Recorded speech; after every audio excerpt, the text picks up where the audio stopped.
Hi there, I want to share a story with you that goes back to the early 90s. I was fishing this lake and it must have been 30 yards across at one end of the lake, and it was quite a narrow lake anyway. I was sat there fishing and nothing had happened, and I was getting a bit desperate, and I thought I'm going to reel the rods in and have a wander around the other side of the lake and see if there's anything in the area. And I remember walking round and there was this huge carp. His tail was up. It was like this, vertically in the water. He must have had his nose snuffled right down into the silt. And there was just loads of silt there blooming around him. And I just wondered how the hell is he going to find a bait? There's no visibility there. It's just clouded up. And he was there roughly for about 5 minutes, and then didn't see him. And then I stood there and watched, and then all of a sudden, like 4 foot away, there was another bloom of silt coming up. It was like chocolate soup.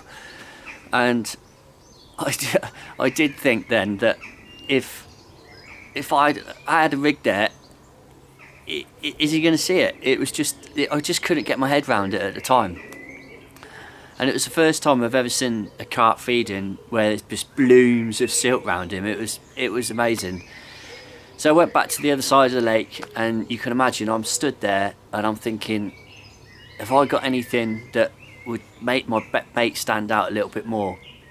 I was fishing at the time a dark coloured bait, and it just didn't have any confidence to fish it, because I thought if I put it back out and then the fish comes in and all that silt's around him, it's not going to stand out. It's not going to be like, oh, that's visible. And I know that he's probably sniffling around and he can smell it, and you know, and he's sucking in lots of silt and blowing stuff out to figure out whether it's food or not.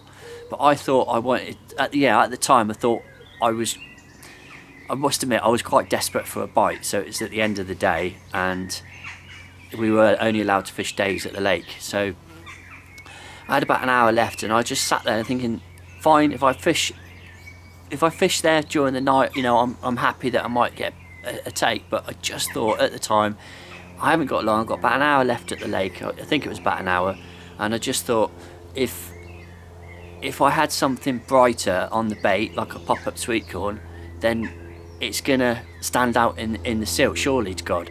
So at the end of the day, I didn't get a bite from that carp, and I just thought I'd make this video because it kind of relates to what I'm going to be doing now. So I'm fortunate enough to actually be able to go scuba diving at this quarry, and it's like, you know, like a lake quarry kind of thing, and there's actually carp in this lake. I've been lucky enough to see them, and I've also had a thought about taking down this rig that I was using years ago. So I thought, well, if I take it down and put a piece of pop-up corn on the top, like I do, sometimes I don't, because it depends whether I'm fishing. If I'm fishing in silt, then I tend to put a piece of pop-up corn on. So I took this rig down, and I wanted to see what it was like in loads of silt. And I remember saying to myself that yellow is definitely a better colour in water. For some reason, it works well. And we did this thing when we went scuba diving. We took a load of cards down with different colours on them. So we had like green, red, yellow, white, blue.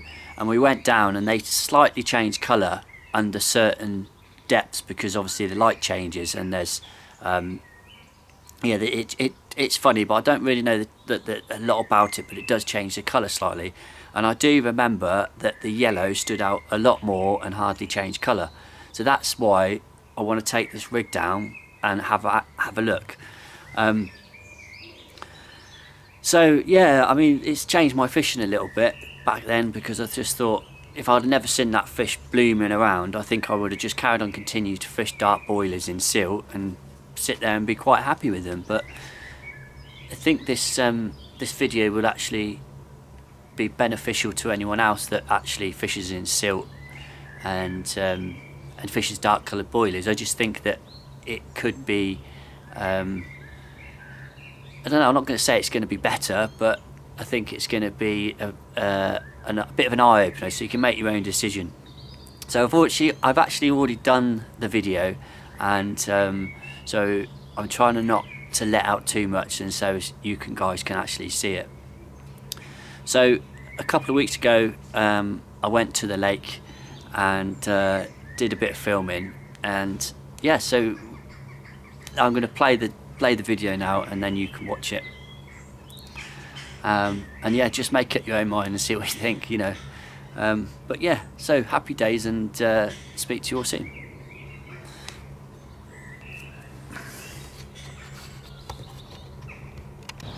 So I've arrived at the lake. I'm just going to walk down and have a look, and my energy is just like, oh, I'm so excited. It's going to be so cool. So I'll just show you the lake now.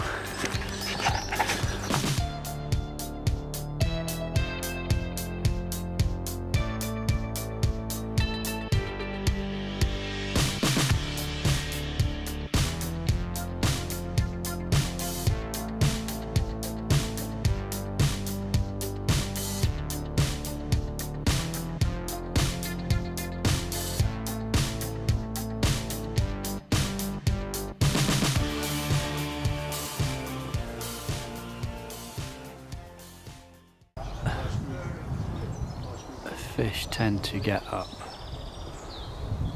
in this corner there.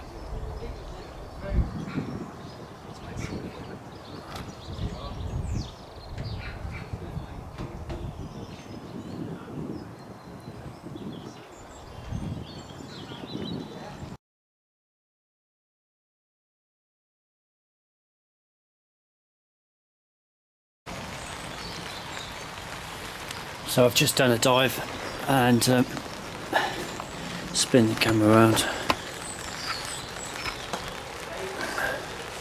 So yeah, I've just been in,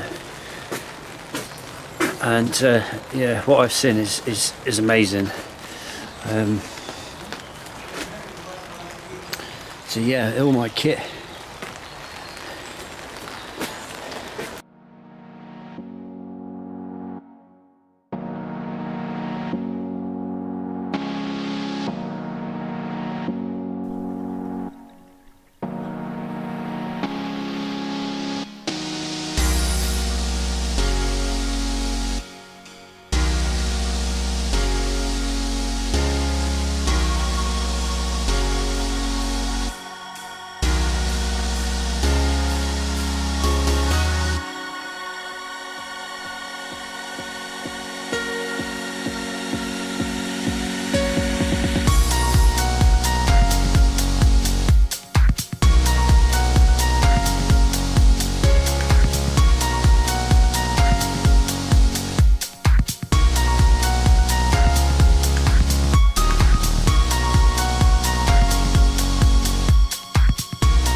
Here I come across a soft and silty area of the lake. I'm curious to see how far the leads go into the silt, so I drop 2 leads from 2 feet. The first is a 4-ounce lead. It goes into the silt about ½ an inch. The second lead here is dropped from the same height. This is a lighter lead of 3 ounces. It surprises me that it goes deeper into the silt than the heavier lead. This tells me that the bottom is not all the same and is made up of soft and harder silty areas. I retrieve one of the 3-ounce lead back and decide to leave the other one for now, as I was disturbing the bottom and was worried I might not be able to see what I was doing. At this point you can see the rig here. All I did was take it out of my pocket and place it to the left of me. I can see the single small yellow pop-up sweetcorn. Makes the hook bait more visible in wafting clouds of silt. I wait till the silt settles again. I move the rig and drop the 3-ounce lead from 6 inches off the bottom.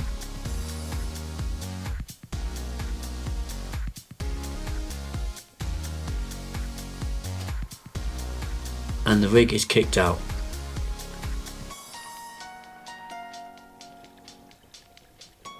The lead sinks in a good 3 inches here into the soft silt.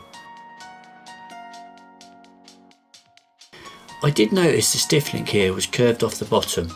This would be fine if the fish was feeding and the clouds of silt was present, as it would not show up so much. I wonder if the carp might be spooked by this when coming in to feed, and it was clearly showing.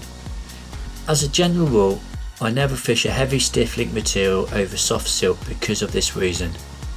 I use a 15-pound soft and supple boom section so it can settle on the bottom and take on the contours of the lake bed better. It's also worth considering the rig tubing here. This would normally be in a straight line from the cast and is not really a concern here. Simply by waving my hand gets enough silt wafting around to replicate moving or feeding carp. So I move away from the rig and then come back to see if I can see it in the clouds of silt. I always believe that feeding fish will attract more fish. Sometimes we say when there are fish feeding, the carp are not too far away. I could see how a carp might be interested by this now. So let's take a look as if I was a carp coming over the spot. Would my rig be seen? And yes, there it is. Again, the yellow works very well underwater. The light coming from the surface seems to reflect very good even on a cloudy day.